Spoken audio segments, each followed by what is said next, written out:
Graça e paz, meus irmãos amados. Vamos continuar dando sequência ao estudo, das 7 cartas do Apocalipse. E hoje nós vamos falar um pouco sobre a carta à igreja de Pérgamo. Primeiramente, vamos falar um pouco sobre a questão do contexto histórico, que eu acho que é interessante nós abordarmos, até mesmo para compreendermos melhor algumas citações, alguns elementos que compõem a carta. A primeira coisa a ser observada é que na cidade de Pérgamo havia muitas religiões, cujos deuses mais populares eram Esculápio, o imperador, que também era considerado um deus, Dionísio, que também é conhecido como Baco, e este era filho de Zeus, na mitologia, e também deus do vinho e das festas. Pérgamo era uma cidade que naquele contexto tinha uma população de 120 mil pessoas e tinha uma fama de ter a segunda maior biblioteca do mundo. A fé principal era em Zeus e Esculápio. Hoje a cidade tem o nome de Bergana, na Turquia. Havia ali naquela época um altar a Zeus, que era considerado o Salvador. E muitos altares nos tempos antigos eram conhecidos como tronos. Nós temos informações históricas de que Pérgamo se tornou o principal lugar de adoração ao imperador na Ásia. Com o passar do tempo, essa adoração ficou sendo uma prova de lealdade a Roma.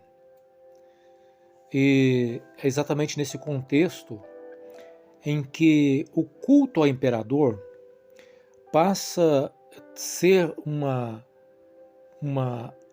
ter uma atenção central e uma ligação política ao mesmo tempo, relacionada ao Império Romano, que dominava aquela região. Então, sendo o culto ao imperador uma realidade também espiritual e política, quem se recusava a tomar parte no culto oficial, que seria, no caso, o culto ao imperador, nesse caso era considerado assim até alta traição. E aqui nós percebemos como que essa realidade se tornava tão difícil para os cristãos naqueles dias. Mas, entrando aqui em alguns pormenores que nós encontramos na carta, ou alguns elementos que nós percebemos, como falei no vídeo passado, a nossa preocupação não é fazer uma leitura historicista dessas cartas, mas fazer uma aplicação, uma leitura mais histórico-gramatical.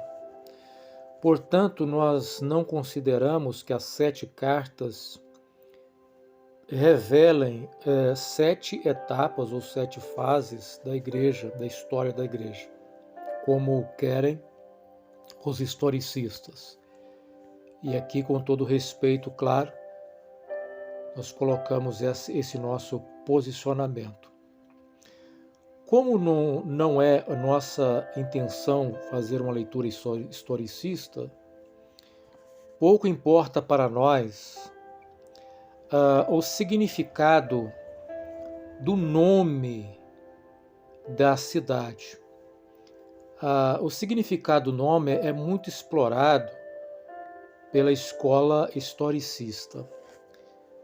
Mas, mesmo assim, entre eles, não há um consenso do real significado de muitos desses nomes e até mesmo de qual seria a data correta da aplicação profética. Só como exemplo, alguns entendem que Pérgamo, o significado dessa palavra seria eis o casamento. Outros entendem que o significado dessa palavra seria casamento pervertido. Ambos aplicam esse significado e, ao mesmo tempo, esse tempo profético ao momento de Constantino, quando a igreja passa a ter um relacionamento mais estreito de forma política com o Estado de Roma, né? Com o Império Romano. Mas existe também aqueles que entendem que o significado não seria eis o casamento, nem o casamento pervertido, mas sim elevação. Apesar de divergirem quanto ao significado do nome, ambos dão um sentido negativo ao nome e, consequentemente, ao período profético. Agora é interessante nós observarmos na carta o nome de um servo de Deus chamado Antipas. Ele é citado nessa carta. E aqui alguns procuram trazer um significado para esse nome. Meirelles, por exemplo, vê no nome Antipas um sentido espiritual, onde anti seria contra e paz seria tudo, ou seja, o erro, de acordo com Meirelles, naquele contexto estaria generalizado. Já Smith vê o nome Antipas também como antipapas. Sousa, no entretanto, não liga esse nome diretamente aos papas, mas faz uma ligação com a expressão o trono de Satanás, que seria, segundo ele, uma referência ao trono de Constantino e depois dos papas. Isso porque ele faz uma leitura historicista dessa carta. Por serem historicistas, compreendem o mesmo sentido profético relacionado com o surgimento do papado. Todavia, um teólogo, Carlos Augusto Vailate, muito conhecido no Brasil, um dos maiores teólogos que nós temos na atualidade, ele faz também uma colocação, uma afirmação de que, na verdade, ninguém sabe quem foi esse Antipas. E eu acho muito interessante a abordagem que Vailate traz quando ele faz a colocação de que o silêncio histórico sobre ele pode nos ensinar que, ainda que os homens não nos reconheçam, Jesus não se esquece dos seus fiéis. Que maravilhoso é isso. Que Deus possa abençoar aos fiéis que passam muitas vezes pelas tribulações, que sofrem escárnio, desprezo, que são esquecidos depois de trabalharem tantos e tantos anos em prol do reino de Deus, pode ser esquecido pelos homens aqui, mas Deus jamais esquecerá os seus fiéis. Que coisa gloriosa. Outra expressão que vai aparecer na carta é a doutrina de Balaão. O que seria essa doutrina de Balaão? Bom, ainda sobre esse assunto, aqui eu torno a citar Vailate, que compreende que não é possível afirmar se, apesar de não ser possível afirmar que se tratava da doutrina dos nicolaítas, ambas estão interligadas, ou seja, ensinavam a participação nas festas idólatras. Já para Sousa, os nicolaítas seria uma referência às castas sacerdotais que se instalou nesse período. E a doutrina de Balaão seria uma referência à prática idólatra. Bom, certo é que a idolatria está presente nessa doutrina de Balaão. É possível perceber a presença da idolatria e é isso que nos importa, porque a idolatria sempre foi um mal presente, né, no contexto religioso, em todas as épocas, e continua muito forte nos nossos dias, e presente não apenas com a presença de ídolos fabricados à imagem de homens, mas com a presença de ídolos que muitas das vezes estão presentes na relação que o homem tem com as coisas que o cercam nessa vida, seja a sua relação com os seus bens materiais, com o dinheiro, com a fama e tantos outros ídolos que o homem acaba levantando no seu coração e que é necessário que a igreja esteja atenta para que não venha cair nesse erro de se envolver e de se distanciar do propósito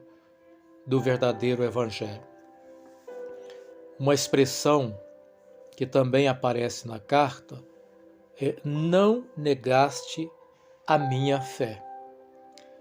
Veja bem, certa vez pude ouvir um pastor falando que o que o Senhor Jesus queria dizer com essa expressão, não negaste a minha fé, seria porque a fé que Jesus ensinou seria a fé do crer para ver. Enquanto a igreja envolvida na idolatria passava por uma fé inversa, ou seja, a pessoa precisava ver o objeto, precisava ver a figura do ídolo para crer. Embora de fato é assim que aconteça, não creio que esse seria de fato a razão, ou essa seria de fato a razão dessa expressão. Até mesmo porque outras versões, como a nova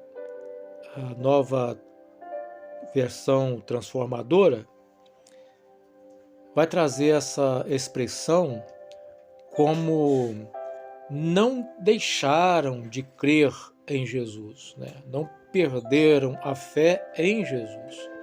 Então a ideia de não negar a minha fé é não deixar de crer em Jesus, de confiar em Jesus, de servir a Jesus, de ser fiel a Ele. Então é isso que o Senhor está falando de algumas pessoas que, apesar de estar vivendo naquele contexto cercado de idolatria, ainda existia alguns ali que permanecia guardando no coração a fé em Cristo Jesus. Na verdade, os fiéis e os remanescentes fiéis nunca deixaram de existir em toda a história da igreja.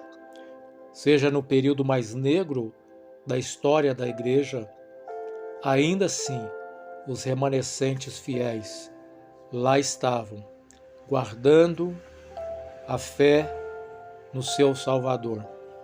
Caso isso não fosse uma realidade, a igreja teria deixado de existir em algum momento da história.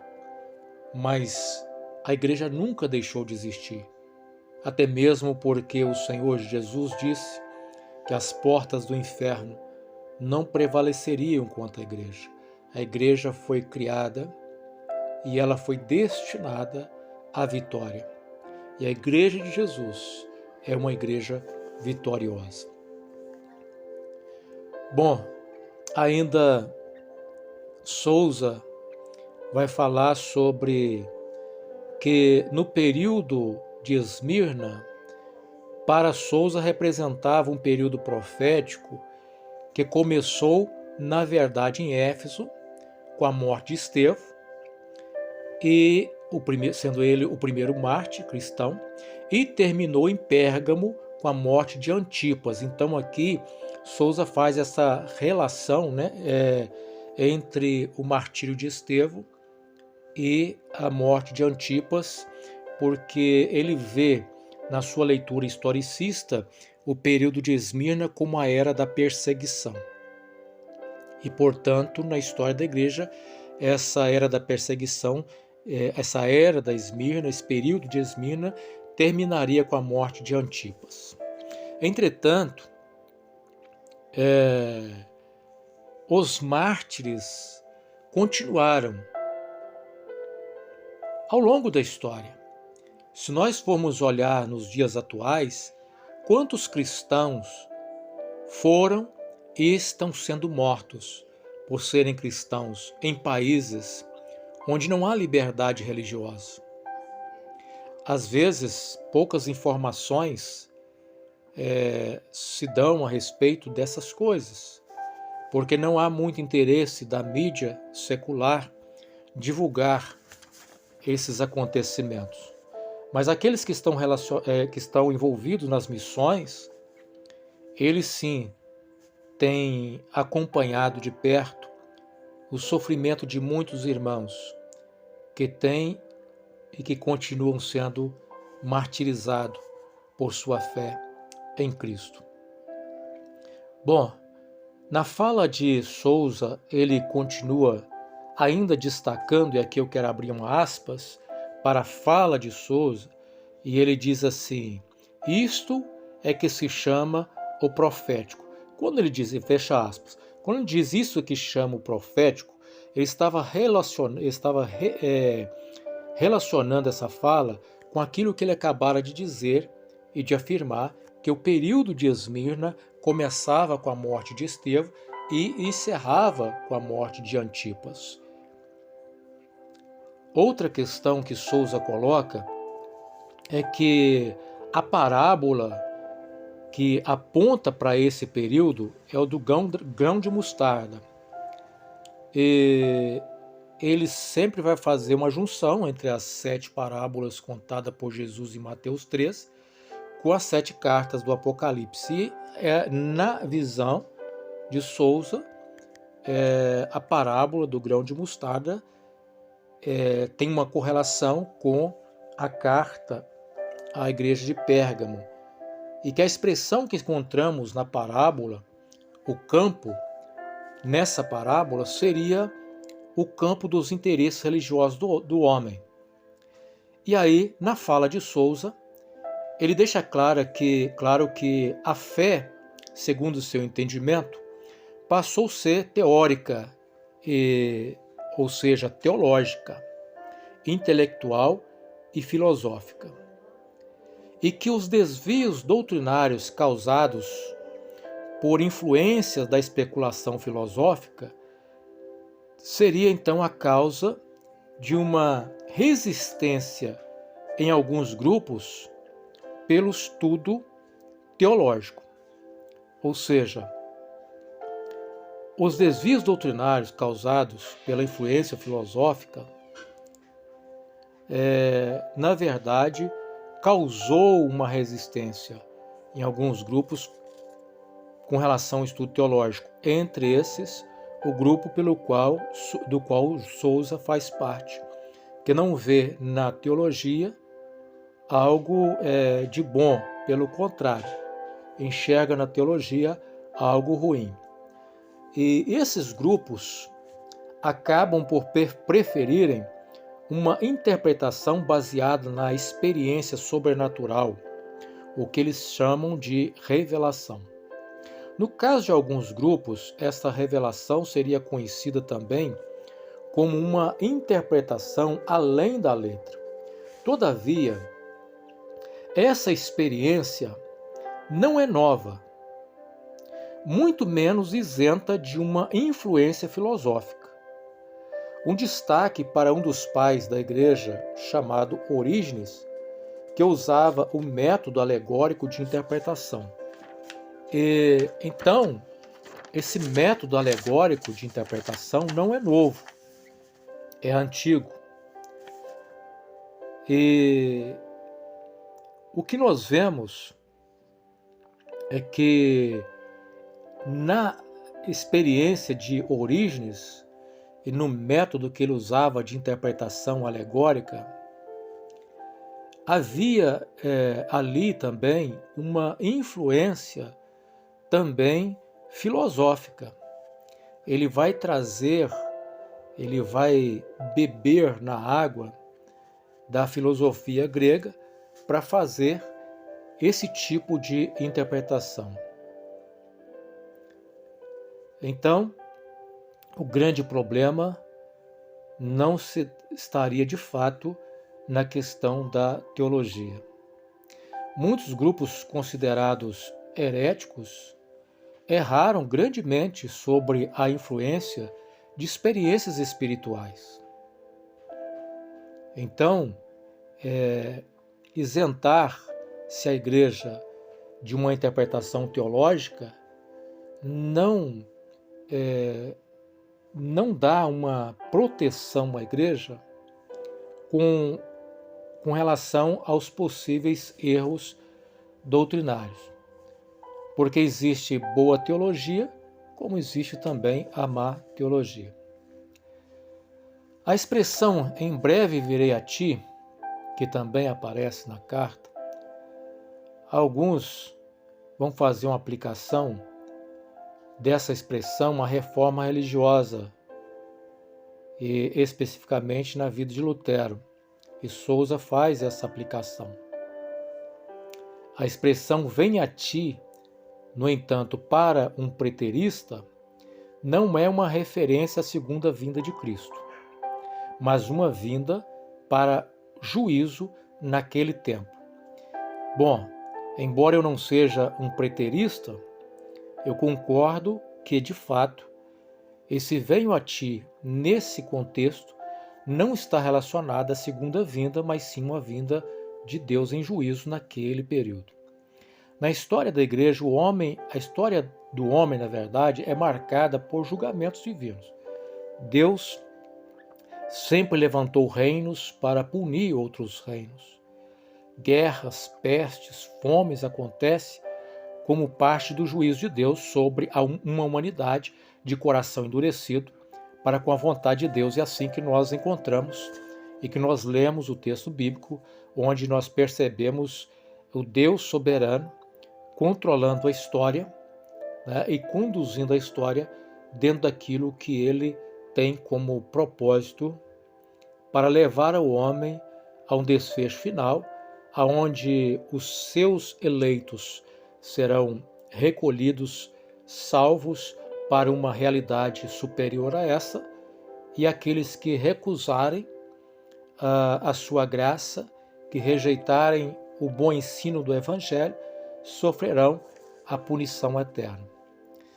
Outra expressão que aparece na carta é o maná escondido. O que seria esse maná escondido? E aí é uma expressão que, na verdade, a sua interpretação quase não se altera devido ao método escolhido. Nesse sentido, muitos entendem que essa expressão é uma referência ao próprio Cristo, o pão vivo que desceu do céu. No entanto, Sousa vai dizer que essa expressão é uma referência à palavra revelada, que no seu entendimento é uma mensagem além da letra, que não se alcança pela razão e sim pela revelação do Espírito Santo. Não há como fazer essa aplicação se considerarmos que tal promessa é feita aos que vencerem, ou seja, só comerão do maná em uma outra realidade espiritual, que possivelmente será no reino celestial. Nisso concordam vários autores e teólogos que trataram do assunto. Um teólogo da Igreja Assembleia de Deus, Juliano Fraga, ele vai dizer que esse maná escondido é uma referência a Cristo. Lade também vai buscar essa interpretação no contexto de Balaão, que na tradição hebraica diziam que um vaso com maná foi preservado na arca, e quando o templo foi destruído, um anjo salvou a arca com maná, e eles seriam preservados até os tempos messiânicos, e é nesse período que o maná se tornaria de novo o alimento do povo de Deus. Allen, por sua vez, busca sua interpretação nos banquetes dos festivais idólatras que existiam naquela época, e que a promessa seria destinada aos que se recusavam a aceitar participar das festas dos banquetes idólatras, sendo, portanto, recompensados por Deus com um banquete melhor no céu. Isso parece fazer muito sentido para nós, quando nós olhamos essa questão desse contexto, né? Ou seja, os cristãos que se reservavam o direito de não participar e que não comungavam com aquelas festas que era oferecida naquele contexto, por estarem ligados à idolatria e por amarem ao Senhor acima de tudo, eles receberiam uma recompensa, né, de um banquete melhor no céu. Que coisa maravilhosa! E eu entendo ser essa uma boa aplicação para esse contexto. Weilheit também faz menção de que se trata de fato de um banquete messiânico, desfrutados pelos salvos na presença daquele que é o pão da vida. Bom, outra expressão vai aparecer na carta, também muito interessante, que é a pedra branca. O que representaria essa pedra branca? Para Sousa, seria a justificação pela fé. Diferentemente, Meirelles entende que essa pedra branca seria uma referência a Urim e Tumim, que apontam para uma capacitação de conhecer a vontade de Deus. Segundo Lade, essa pedra branca está relacionado ao costume da época, onde costumava-se usar pedras brancas como bilhetes de entrada nos festivais públicos. Weilheit acredita ser esse o significado que melhor cabe no contexto. A pedra branca seria então símbolo da admissão à festa messiânica. Uma boa interpretação para esse contexto. Allen, no entanto, busca também o significado no contexto histórico, mas ele tira uma conclusão um pouco diferente. Ele vai dizer o seguinte, abre aspas, para Allen: parece mais adequado relacioná-la ao costume, nos jogos atléticos gregos, de se oferecer uma pedra branca ao vencedor de uma competição, ou aos gladiadores que tinham conquistado a admiração do público e recebido permissão para se retirarem de combates futuros, fecha aspas. Então também é uma possível aplicação, né? Ou seja, aqueles que eram fiéis ao Senhor receberiam então a bênção de poder ser livre das batalhas futuras, porque descansariam, né, com o Senhor eternamente como recompensa. Seja como for, a pedra branca aponta para uma bênção na vida daqueles que são fiéis. Também aparece o novo nome. O que seria esse novo nome?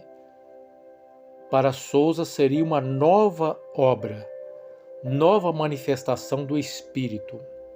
essa é uma aplicação, a meu ver, que não faz sentido. Quanto à expressão o trono de Satanás, a cidade de Pérgamo era o centro de adoração ao imperador romano. E diante desse contexto de idolatria, é possível que o trono de Satanás seja uma referência, então, ao próprio trono do imperador, ou também ao trono do próprio Satanás, por ser ele o agente que atuava por trás daqueles ídolos, seguindo aqui a própria interpretação que Paulo vai dar a essa questão dos ídolos, como ele escrevendo a sua carta à igreja aos Coríntios, e ele trata dessa questão, e ele fala que o ídolo em si não é nada, mas as coisas que as pessoas sacrificavam aos ídolos não sacrificavam diretamente aos ídolos, mas sim aos demônios. Por quê? Porque a entidade que recebia a adoração e o sacrifício era a entidade espiritual por trás dos ídolos. Bom, aqui nós temos essa possível aplicação dessa questão do trono de Satanás. E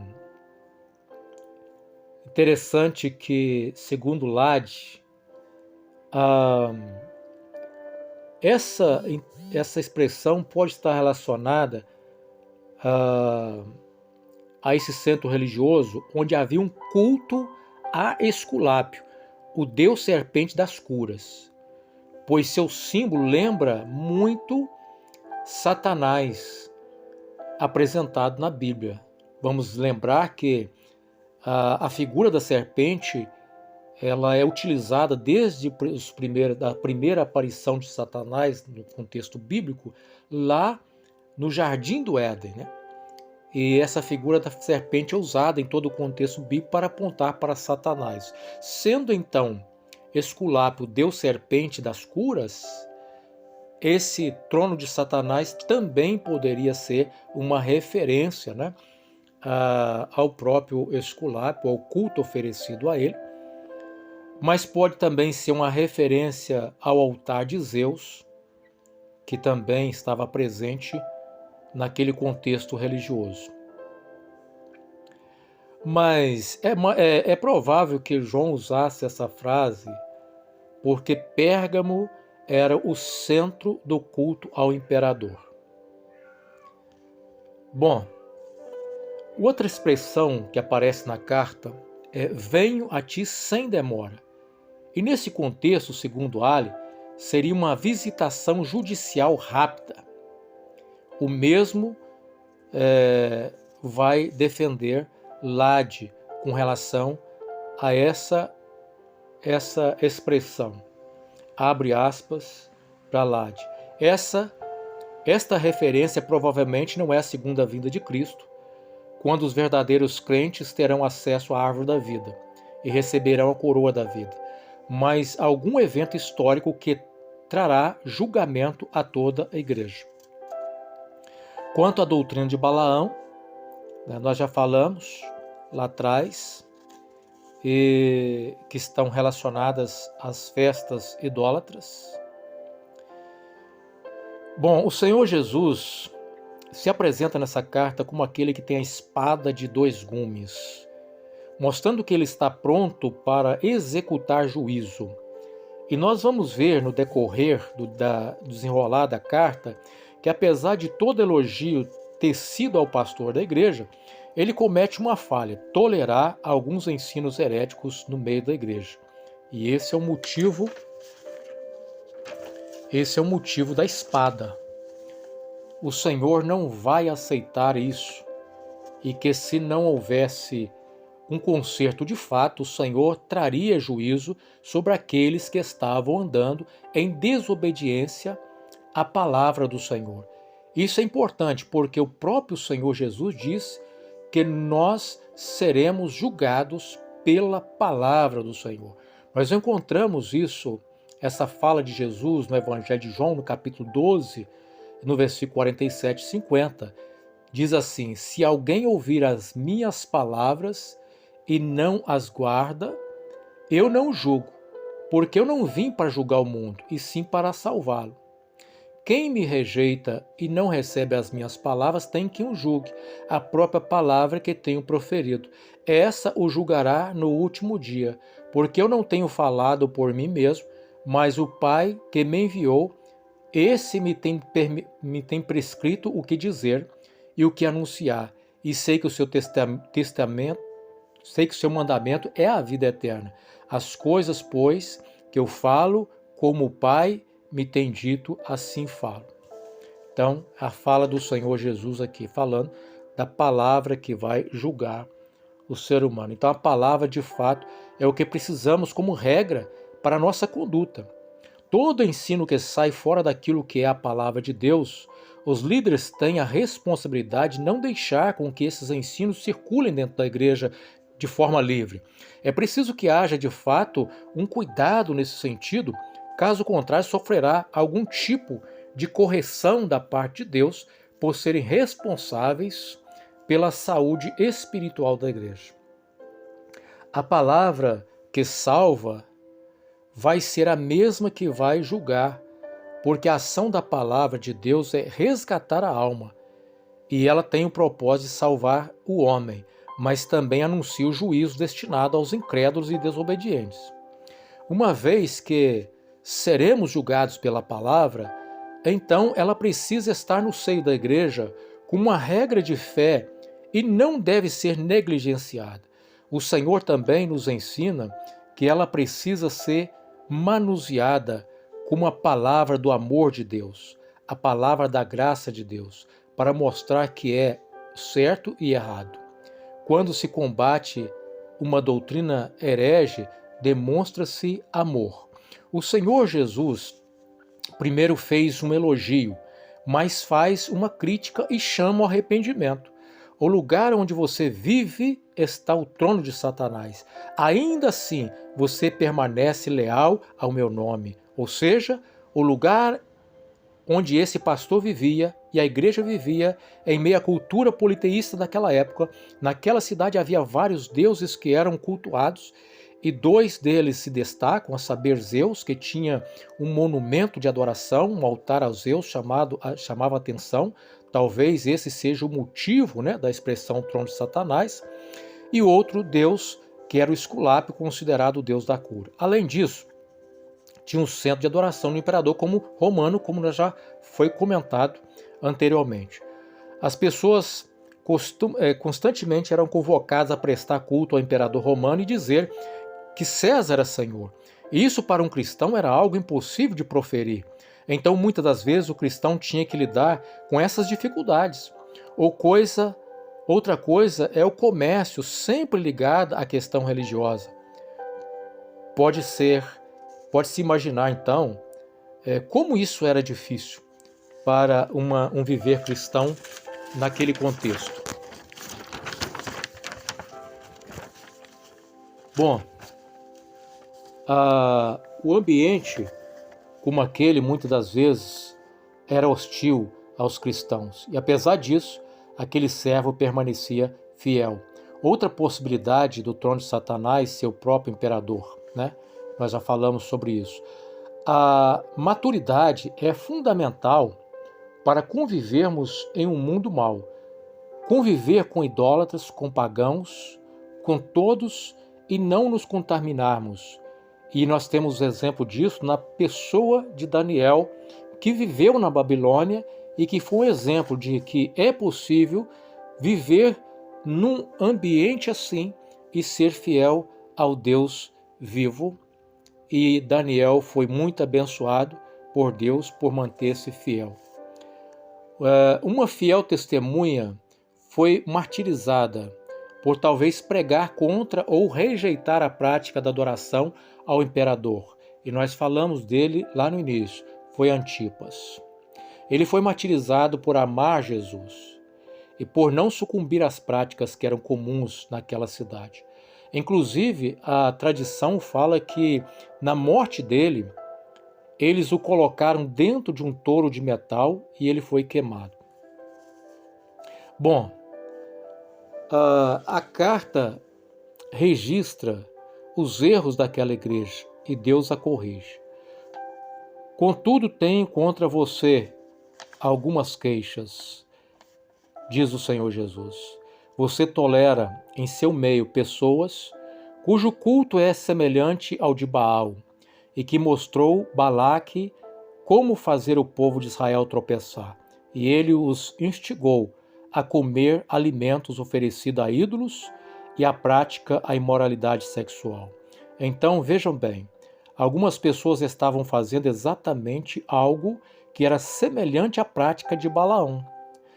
Ordem de Deus para Balaão era abençoar o povo de Israel.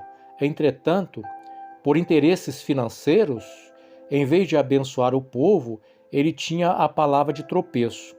Ele não profetizou contra Israel, mas ele ensinou a Balaque como lançar tropeços sobre o povo de Israel, e isso desagradou a Deus de uma forma terrível. As mulheres que eles tinham para seduzir Israel a se prostituir levaram a idolatria para dentro do arraial israelita. Enquanto a igreja de Éfeso foi elogiada por não tolerar o falso ensino, esta igreja de Pérgamo é corrigida porque estava tolerando o falso ensino. Vivemos em um tempo de liberdade sexual sendo pregada pelos quatro cantos, e a postura da igreja nessa hora deve ser de oposição à imoralidade. Assim, encerro esse comentário sobre essa carta e que Deus assim nos abençoe e que continue abençoando tantos outros homens de Deus que debruçaram sobre o estudo teológico e deixaram como fontes para nós tantos escritos, tantas informações que acaba contribuindo para o crescimento, do reino de Deus. Louvado seja o nome do Senhor. Aqui citei alguns desses homens nessa pequena fala, sobre esse pequeno estudo.